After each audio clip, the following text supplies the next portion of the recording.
चंद्रमा की अमृत वर्षा किंवदंती है कि शरद पूर्णिमा की रात को चंद्रमा अपनी 16 कलाओं से युक्त होकर धरती पर अमृत बरसाते हैं। कहा जाता है कि इस दिन रात को खुली छत पर रखे दूध में चांदनी की किरणें पड़ने से वह दूध अमृत समान हो जाता है।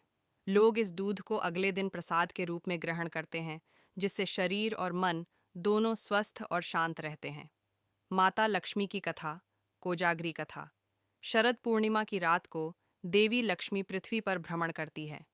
वह देखती हैं कि कौन जाग रहा है और भक्ति में लीन है। इसलिए इसे कोजागृति अर्थात कौन जाग रहा है कहा गया, जिससे इसका नाम कोजागरी पड़ा। कहानी के अनुसार एक बार लक्ष्मी जी ने राजा और रानी की परीक्षा ली। रानी गरीब थी, लेकिन हर शरद पूर्णिमा को वह पूरी रात लक्ष्मी जी की आराधना करती थी। राजा आलसी था, वह सो जाता था। एक दिन लक्ष्मी जी प्रसन्न होकर रानी को वरदान दिया कि उसके घर में कभी धन की कमी नहीं होगी। यह जानकर राजा ने भी अगले वर्ष पूरी रात जागकर माता लक्ष्मी की पूजा की।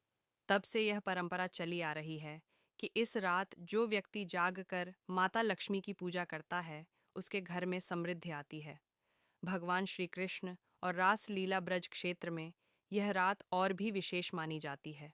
मान्यता है कि शरद पूर्णिमा की रात भगवान श्री कृष्ण ने मथुरा के निकट वृंदावन में गोपियों के साथ महारास किया था।